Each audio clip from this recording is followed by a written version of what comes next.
당신에게 잠자리를 제공하겠다는 그 조용한 학생이 사실은 당신을 도우려는 것이 아니었다면 어떨까요? 공손한 미소와 지적인 매력 뒤에 조용히 저지르고 카메라에 담아둔 수백 건이 말할 수 없는 범죄를 숨기고 있는 사람이었다면요. 이것은 한때 완벽한 유학생으로 보였던 레이나르드 시나가에 대한 이야기입니다. 하지만 굳게 닫힌 문 뒤에서 그는 학위를 모으고 있었던 것이 아닙니다. 그는 200명이 넘는 남성들을 희생자로 삼아 수집하고 있었습니다. 대부분은 너무 늦기 전까지 자신들에게 무슨 일이 일어났는지조차 몰랐습니다. 바로 시작하겠습니다. 음악. 모든 것은 2017년 6월 2일에 밝혀졌습니다. 20세의 한 청년이 숨을 헐떡이며 땀에 흠뻑 젖어 겁에 질린 채 맨체스터 경찰서로 비틀거리며 들어왔습니다. 경찰관들이 무슨 일이냐고 묻자 그는 프린세스 스트리트에 있는 몬타나 하우스 아파트로 가주세요 라고만 말했습니다. 그게 전부였습니다. 경찰은 그 주소로 급히 출동했습니다. 그곳에서 경찰은 바닥에 피를 흘리며 쓰러져 있지만 아직 살아있는 한 남자, 레이나르드 시나가를 발견했습니다. 언뜻 보기에 경찰은 그가 신고한 남성에게 공격당했다고 생각했습니다. 하지만 더 깊이 파고들자 진실은 모든 것을 뒤집어 놓았습니다. 그 아파트 안에서 2개의 휴대폰이 발견되었습니다. 그 안에는 의식을 잃은 남성들이 강간당하는 수백 개의 영상이 있었고 모두 같은 남자, 바로 시나가에 의해 저질러진 것이었습니다. 그 규모는 상상을 초월했습니다. 250개가 넘는 영상, 수시간에 걸친 폭행, 그리고 각 피해자는 달랐습니다. 당국은 나중에 그를 영국 역사상 가장 많은 범죄를 저지른 연쇄 강간범이라고 불렀습니다.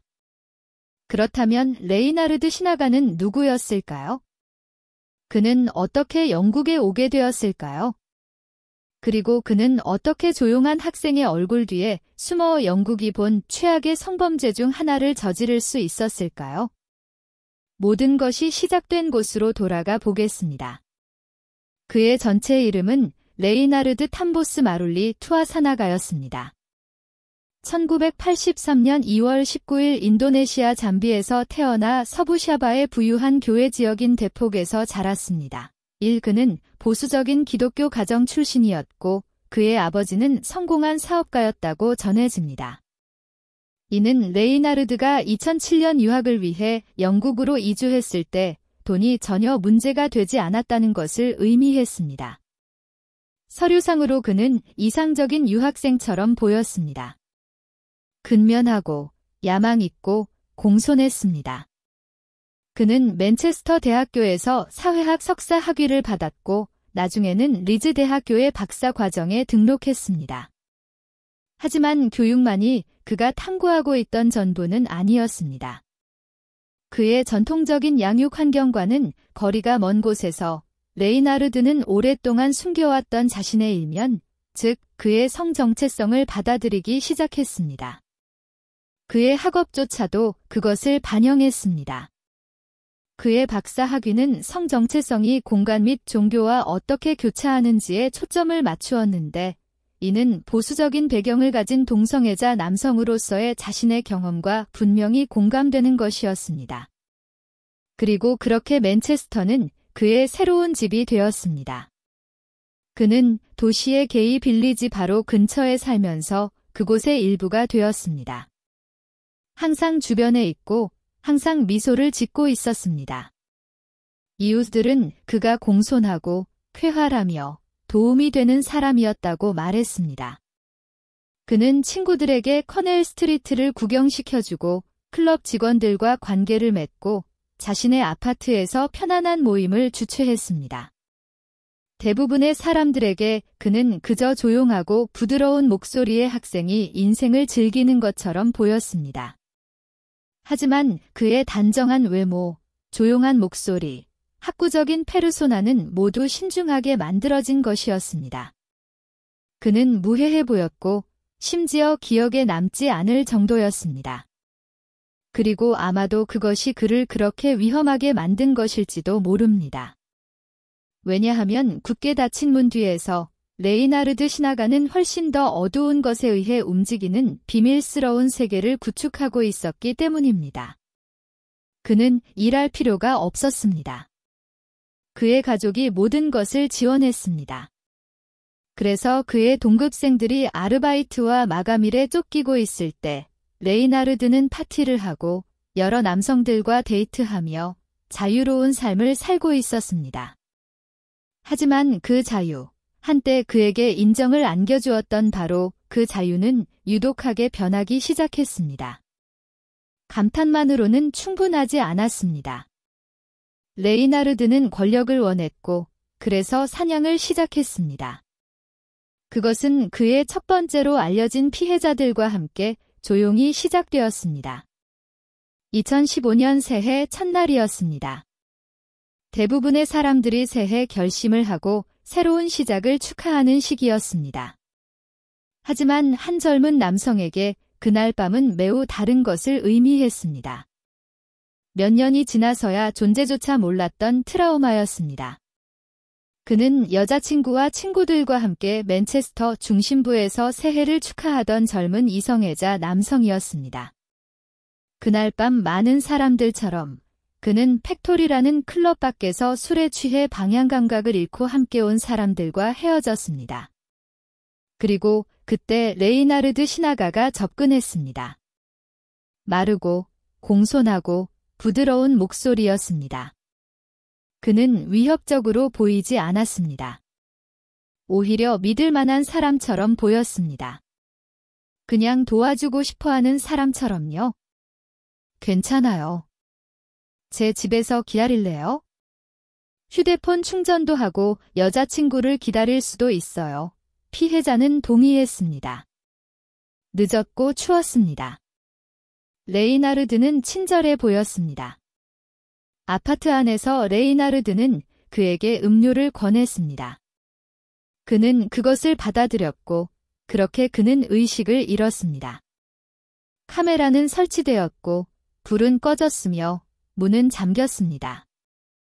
레이나르드는 그 남자가 완전히 움직이지 않고 의식을 잃은 채 누워있는 동안 2번이나 그를 강간하는 장면을 촬영했습니다. 저항도, 동의도 없었습니다. 그냥 또 다른 몸, 또 다른 녹화일 뿐이었습니다. 하지만 레이나르드는 거기서 멈추지 않았습니다. 그는 의식을 잃은 피해자의 사진을 찍어 조롱하는 메시지와 함께 왓츠앱 그룹 채팅에 보냈습니다. 슈퍼레이가 괴물 같은 여자친구들에게서 이성애자 남자들을 구해주다. 그에게는 농담이었고 승리였습니다. 다음 날 아침, 피해자는 머리가 어지럽고 옷이 흐트러진 채 깨어났습니다. 그는 토사물로 뒤덮여 있었습니다. 혼란스럽고 창피해서 낯선 아파트를 둘러보자 침착하고 냉정한 레이나르드가 보였습니다. 레이나르드는 그가 팩토리 밖에서 기절해 있는 것을 발견하고 도와주기 위해 데려왔다고 말했습니다. 그 남자는 그에게 고마워하고 폐를 끼쳐 미안하다고 사과한 후 방금 강간당했다는 사실을 전혀 모른 채 문을 나섰습니다.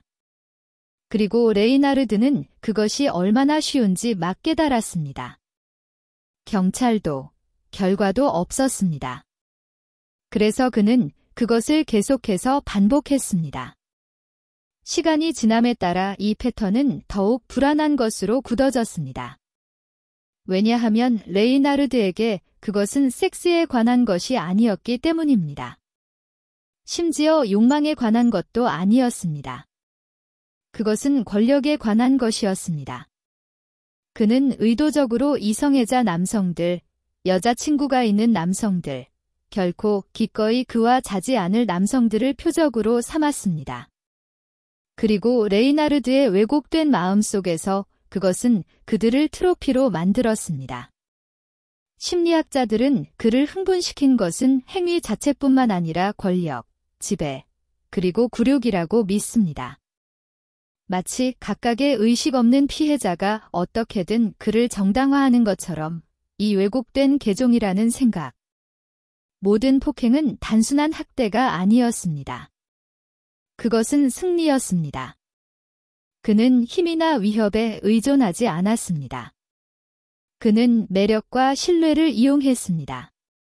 시나가와 같은 포식자들은 괴물처럼 보이지 않습니다.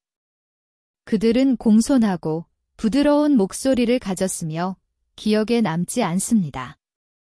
그리고 그것이 바로 그가 그들을 유인한 방법입니다. 그는 언제 공격해야 할지 알았습니다. 보통 이른 아침, 도시가 조용해지고 방어력이 떨어졌을 때입니다. 그의 목표물들은 술에 취해 방향 감각을 잃었거나 집에 가려고 애쓰고 있었을 것입니다. 레이나르드는 택시를 기다리거나 휴대폰을 충전하거나 그냥 쉴 수 있는 안전한 장소를 제공하곤 했습니다. 때로는 그들의 술값을 내주기도 했습니다. 다른 때에는 취약해 보이는 사람을 구출하는 착한 사람 행세를 했습니다. 그는 순간을 읽고 누군가의 경계심이 술이나 피로로 인해 낮아졌을 때를 감지하는 재능이 있었습니다. 그의 작은 체구, 부드러운 목소리, 그리고 도움이 되는 어조는 그를 거리에서 가장 안전한 선택처럼 보이게 만들었습니다. 그의 친구들 중 일부는 나중에 그의 심야 일과가 이상해 보였다고 인정했습니다. 그는 대부분의 사람들이 집으로 향할 때 항상 밖에 있었습니다. 한 친구는 그의 습관이 파티를 즐기는 것보다 사람들을 데려오는 것에 더 가깝게 느껴졌다고 말했습니다. 하지만 당시에는 아무도 그것에 대해 깊이 생각하지 않았습니다. 그의 층에 살았던 이웃은 가끔 젊은 남성들이 멍한 표정으로 그의 아파트를 나서는 것을 목격했다고 회상했습니다. 그럼에도 불구하고 그의 아파트에 발을 들여놓는 순간 함정은 이미 설치되어 있었기 때문에 아무것도 경보를 울리지 않았습니다. 피는 그들에게 자기 전에 한 잔 더 하자고 음료를 권했습니다. 하지만 그들이 몰랐던 것은 그것이 약물에 타져 있었다는 것입니다. GHB라는 약물로 때로는 파티 약물이라고도 불립니다. 잘못된 사람의 손에 들어가면 포식자의 도구가 됩니다. 그것은 그들을 완전히 의식을 잃게 만들었습니다. 경고도 없고 이상한 맛도 없고 그저 어둠뿐이었습니다. 그리고 의식을 잃자마자 그들은 비명을 지를 수도 저항할 수도 없었습니다. 그들은 자신들에게 무슨 일이 일어났는지조차 기억할 수 없었습니다. 그리고 그들이 의식을 잃으면 레이나르드는 휴대폰을 설치하고 완벽하게 각도를 맞춘 다음 피해자들에게 한 짓을 촬영하기 시작했습니다. 그는 피해자들이 기억 상실을 술을 많이 마셨거나 특히 힘든 밤을 보냈기 때문이라고 치부할 것이라는 사실에 의지했습니다. 모호한 불안감이나 혼란을 느꼈던 사람들에게조차 폭행의 물리적 증거는 즉시 명백하지 않았고 GHB의 효과는 무슨 일이 일어났는지 종합하는 능력을 거의 지워버렸습니다. 시나가는 그들의 취약성에 의존했을 뿐만 아니라 사회가 종종 남성 성폭행 피해자들을 무시한다는 사실에도 의존했습니다. 그의 피해자 중 일부는 방향 감각을 잃고 고통스럽게 깨어난 후 친구나 가족에게 무언가 잘못된 것 같다고 말하려고 했습니다. 그들은 술을 아무리 마셔도 설명할 수 없는 아픔과 혼란 속에서 깨어났다고 말했습니다. 하지만 지지 대신 그들은 무시당했습니다. 남성은 폭행당할 수 없다는 것이었습니다. 이것은 그들이 나설 가능성을 최소화했습니다.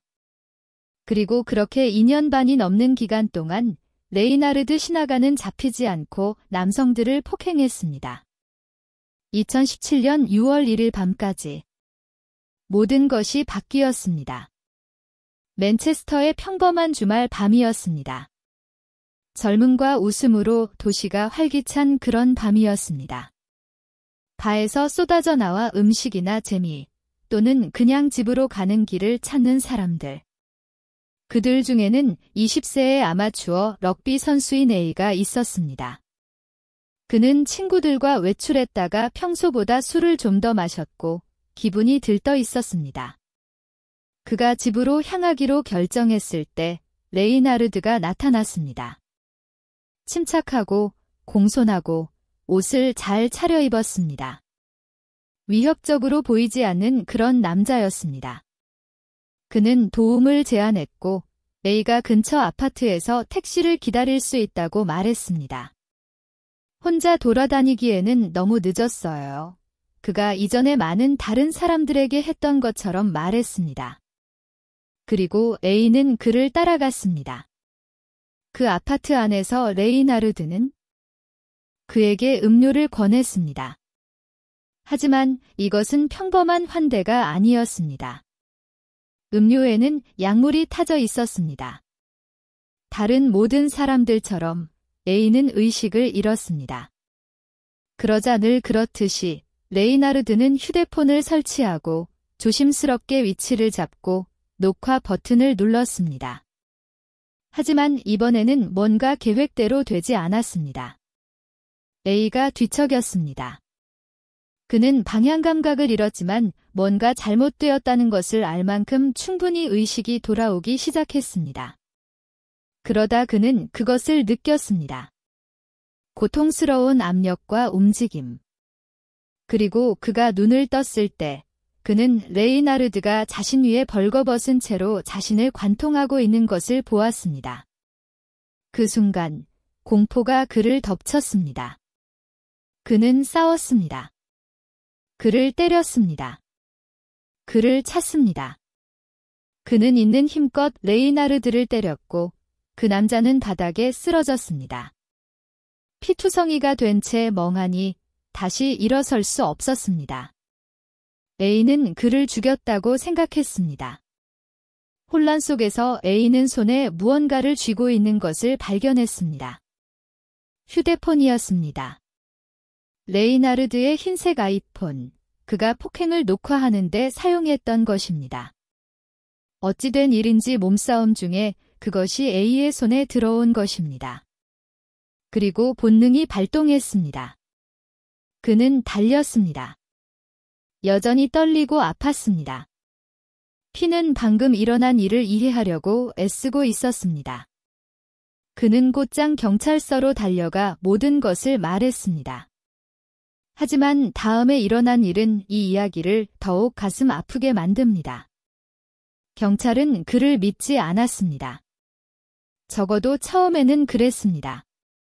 그들에게 그것은 폭력적인 공격처럼 보였습니다. 한 젊은이가 아파트에 누군가를 피 흘리게 내버려 둔 것입니다. 그래서 그들은 A를 구금했습니다. 한편 경찰관들은 조사를 위해 레이나르드의 아파트로 파견되었습니다. 그리고 그때 악몽의 진정한 범위가 드러나기 시작했습니다. 침대 밑에서 두 번째 휴대폰을 발견했습니다. 이것은 검은색이었습니다. 그리고 그 안에는 수백 개의 동영상, 남성들이 폭행당하는 극도로 충격적인 영상이 있었습니다. 피해자는 다르지만 공격자는 같은 레이나르드 시나가였습니다. 피해자들은 의식을 잃은 것처럼 보였고 많은 사람들이 들릴 정도로 코를 골며 무슨 일이 벌어지고 있는지 전혀 알지 못했습니다. 경찰은 곧 범죄의 규모가 처음에 상상했던 것보다 훨씬 크다는 것을 깨달았습니다.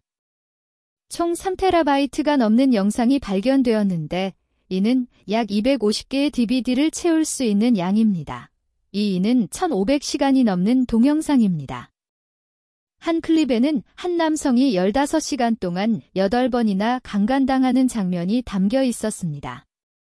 수사를 이끈 제드 알리 경감은 나중에 그렇게 꼼꼼하게 녹화된 것은 본 적이 없다고 말했습니다. 이것은 단지 범죄 행위의 증거가 아니었습니다. 그것은 계획적인 학대에 잊혀지지 않는 기록 보관소였습니다.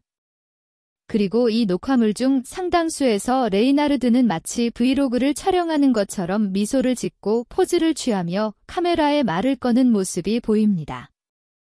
동영상과 함께 수사관들은 시나가 피해자들의 개인 소지품들을 불안하게 수집한 것을 발견했습니다. 휴대폰, 지갑, 학생증, 운전면허증, 손목 시계 등 모두 다른 피해자들의 것이었습니다. 하지만 그게 다가 아니었습니다. 그들은 훨씬 더 불안한 것을 발견했습니다. 수사관들이 나중에 레이나르드의 트로피라고 부른 것입니다. 도난당한 소지품들과 함께 의식을 잃은 피해자들의 사진, 페이스북 프로필 스크린샷, 시간이 멈춘 그들의 얼굴이 담긴 조직된 디지털 폴더들이 있었습니다. 그가 폭행 후 다시 찾아본 얼굴들, 마치 기념품처럼 말입니다. 경찰은 단지 강간범을 다루는 것이 아니었습니다. 그들은 자신의 범죄를 목록화하고 그것을 다시 체험하는 사람, 즉 트로피 강간범을 다루고 있었습니다. 하지만 그가 집착적으로 보관한 엄청난 양의 증거 덕분에 경찰은 피해자들을 식별하기 시작할 수 있었습니다. 그들은 동영상의 얼굴과 아파트에 있던 신분증, 시계, 휴대폰, 지갑, 페이스북 계정을 대조했습니다. 소셜미디어도 역할을 했습니다. 자신의 정복에 대해 자랑하는 시나가의 왓츠앱 메시지는 그가 저지른 모든 것을 더욱 확증했습니다. 수사가 확대됨에 따라 그의 포식자적 행동의 또 다른 측면이 드러났습니다. 레이나르드는 소셜미디어를 이용해 일부 피해자들을 표적으로 삼기도 했습니다. 그는 그들의 DM으로 접근하여 친절하고 선의를 가진 사람인 척, 좋은 기독교인인 척, 안전하게 이야기할 수 있는 사람인 척했습니다. 그리고 도시가 처음이거나 낯선 사람의 친절을 의심해 본 적이 없는 많은 젊은 남성들에게 그 친구 요청을 수락하는 것은 순진해 보였습니다. 그들은 괴물의 소굴로 곧장 걸어가고 있다는 것을 전혀 몰랐습니다. 법원의 공식 기소는 2015년으로 거슬러 올라가지만 수사관들은 레이나르드가 영국에 도착하기 2년 전인 2005년에 훨씬 더 일찍 시작했을 것이라고 강력하게 믿고 있습니다. 1. 이 이야기가 마침내 알려졌을 때 영국은 충격에 휩싸였습니다. 영국에서 가장 많은 범죄를 저지른 강간범 4호 그 헤드라인은 어디에나 있었습니다. 그리고 이번에는 그 표현이 과장처럼 느껴지지 않았습니다. 그는 200명이 넘는 피해자를 둔 것으로 알려졌지만 모든 사람이 나서거나 나서고 싶어 하지는 않았습니다. 1. 경찰은 재판에 포함된 48명의 피해자를 확인했습니다. 약 70명의 피해자는 여전히 행방불명입니다. 2. 하지만 수사관들을 괴롭힌 것은 단지 그 규모만이 아니었습니다. 그것은 자신감, 나르시시즘이었습니다. 동영상, 도난당한 신분증, 피해자 증언 등 그에 대한 산더미 같은 증거에도 불구하고 레이나르드 시나가는 움찔하지 않았습니다. 그는 모든 혐의에 대해 무죄를 주장했습니다. 그리고 그 때문에 수십 명의 남성, 그의 피해자들은 결코 겪어서는 안 될 일을 견뎌야 했습니다. 법정에서 그들의 인생 최악의 밤을 다시 이야기해야 했습니다. 많은 사람들에게 그것은 고통스러운 세부 사항으로 트라우마를 다시 겪는 것을 의미했습니다. 낯선 사람들, 변호사들, 배심원들, 그리고 그 앞에서 재생되는 그들의 동영상을 보는 것. 그 다음 시나가의 변론이 나왔습니다. 그는 모든 것이 합의에 의한 것이었고 남성들이 성적 역할극에 참여하기로 동의했으며 그의 환상을 연기하기 위해 기꺼이 의식을 잃은 척했다고 주장했습니다. 하지만 검찰은 확실한 증거로 이를 일축했습니다. 동영상에는 남성들이 코를 골며 완전히 반응이 없는 모습이 담겨 있었습니다. 오기료 전문가들은 GHB가 피해자들을 움직일 수 없게 만들고 동의는커녕 움직일 수도 없게 만든다고 증언했습니다. 그의 변론은 받아들여지지 않았지만 피해는 이미 발생했습니다. 피해자들에게 증언하도록 강요하고 그의 거짓말에 공개적으로 이의를 제기하게 함으로써 시나가는 어떤 형벌로도 진정으로 지울 수 없는 두 번째 트라우마를 가했습니다. 사건의 복잡성으로 인해 기소는 2018년 중반부터 2019년 후반까지 이어진 4번의 개별 재판으로 나뉘었습니다. 6. 마지막 증인 그룹이 증언대에 섰을 때 레이나르드는 이미 3번의 개별 재판에서 수십 명의 남성을 강간한 혐의로 유죄 판결을 받은 상태였습니다. 그러나 그는 2번의 재판에서 증언을 거부했습니다. 그는 선서하에 자신을 설명하려 하지 않았습니다. 그는 동영상이 자신을 대신해 말하도록 내버려 두었고 동영상은 충분히 말해주었습니다. 주재 판사는 이 점을 직접 언급했습니다. 기독교 신앙을 고백하는 사람이 동시에 그렇게 사악하고 악한 범죄를 저지를 수 있었다는 것은 거의 믿기 어렵습니다. 결국 판결은 명확했습니다. 그는 138건의 강간, 14건의 성폭행, 8건의 강간 미수, 그리고 1건의 침투에 의한 폭행 혐의로 88개의 동시 종신형을 선고받았습니다. 최초 최소 형량은 30년으로 정해져 2047년 이전에 가석방 자격이 없다는 것을 의미했습니다. 6.7 그러나 이 선고는 곧 대중의 분노를 촉발시켰습니다. 많은 사람들이 그의 범죄의 엄청난 규모와 심각성을 고려할 때 훨씬 더 가혹한 처벌이 필요하다고 주장했습니다. 2020년 1월 16일 이 사건은 재검토를 위해 항소 법원으로 회부되었습니다. 검찰은 형량이 너무 가볍다고 주장하며 법원이 드문 조치인 종신형을 고려해야 한다고 주장했습니다. 법원은 최소 형량을 40년으로 늘려 신하가가 77세가 되는 60세 이전에 가석방을 신청조차 할 수 없도록 했습니다. 8. 이 사건에 대한 사회적 반응은 엄청났습니다. 처음으로 많은 사람들이 남성 성폭력 생존자, 수치심, 침묵, 그리고 남성도 피해자가 될 수 있다는 사실에 대해 진지한 대화를 나누기 시작했습니다. 이 사건이 공개된 후 영국에 기반을 둔 자선단체인 세이프라인은 이전에는 자신의 학대에 대해 말한 적이 없는 남성들로부터의 전화가 크게 증가했다고 보고했습니다.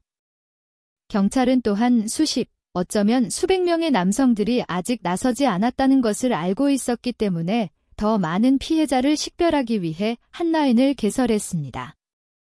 서바이버스 맨체스터의 설립자인 던컨 크레이그는 이 사건이 종종 제대로 보고되지 않는 남성 성폭력 문제에 대한 관심을 불러일으키는 데 도움이 되었다고 강조했습니다. 이 사건은 많은 남성들이 나서서 도움을 구하는 것을 막는 낙인에 대한 절실히 필요한 전국적인 대화를 촉발시켰습니다. 그리고 당연히 모든 시선은 레이나르드의 가족에게 쏠렸습니다. 선데이 타임스와의 인터뷰에서 그의 어머니는 그를 폭로한 남성에게 구타당한 후 아들을 방문했다고 말했습니다. 그녀는 A가 이야기를 꾸며낸 것이 아닌지 의심하기 시작했다고 주장했습니다. 그리고 나서 그녀는 이렇게 말했습니다. 저는 동성애를 믿지 않아요. 제 종교에서는요. 그리고 모든 일이 있은 후에도 저는 항상 그를 믿을 거예요. 라고 말했습니다. 하지만 세상은 현대 역사상 가장 끔찍한 성범죄 사건 중 하나의 배후에 있는 레이나르드 시나가라는 이름을 결코 잊지 못할 것입니다. 그리고 흥미롭게도 이 사건이 가져온 인식의 물결은 레이나르드의 고국에는 그다지 미치지 못했습니다. 성 정체성에 대한 대화가 종종 금기시되는 인도네시아에서는 그 반응이 불안한 방향으로 바뀌었습니다. 90일부 보수적인 지도자들은 레이나르드 범죄의 폭력성에 초점을 맞추는 대신 그의 성 정체성에 집중했습니다.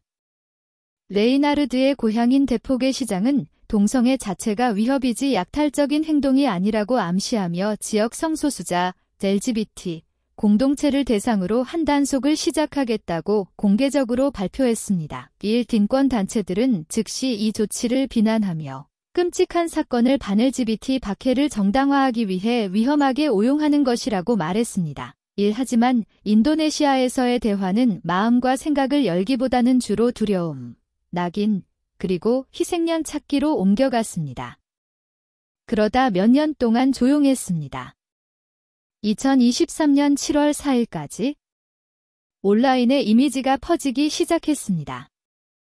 영국에서 가장 악명 높은 연쇄 강간범인 레이나르드 시나가가 HMP 웨이크필드 교도소 독방에서 구타당했습니다. 그의 얼굴은 부어오르고 멍들고 피투성이었습니다. 공격자는 다른 수감자인 잭 맥레이였습니다. 그리고 그 사건은 다른 것을 촉발시켰습니다. 2025년 2월 2일 인도네시아 법률, 인권, 이민조정부가 주최한 기자회견에서 관계자들은 인도네시아가 시나가의 잠재적인 송환에 대해 영국과 초기 단계 협상에 들어갔다고 확인했습니다. 직접적인 이송이나 인도네시아에 수감된 영국 수감자와의 교환을 통해서였습니다. 하지만 이 발표는 엄청난 반발에 부딪혔습니다. 왜냐하면 모든 사람의 마음에 떠오른 질문은 였기 때문입니다. 왜 부유한 수감자들이 안락함을 살 수 있다고 알려진 일부 교도소가 있는 나라로 그를 데려오는 걸까요? 에어컨, 고급 가구, 개인 TV, 심지어 인터넷 접속까지 갖춘 호화로운 독방 말입니다. 사람들은 부유하고 연줄이 좋은 그의 부모가 똑같은 일을 할 수 있을까 봐 두려워합니다. 레이나르드가 모든 것에도 불구하고 영국에서 받게 될 책임감 대신 안락한 방에서 지내게 될 수도 있다는 것입니다. 하지만 현재로서는 시나가는 영국의 HMP 웨이크필드에 수감되어 있습니다. 공개적인 논의는 있었지만 공식적인 수감자 이송은 이루어지지 않았습니다. 하지만 누가 알겠습니까? 그는 자신이 한 짓을 다시 한번 피할 수 있을지도 모릅니다. 그래서 레이나르드 시나가의 사건은 우리가 어려운 진실에 직면하게 만듭니다. 괴물은 항상 괴물처럼 보이지 않습니다. 때로는 미소를 짓고 때로는 옳은 말을 모두 합니다.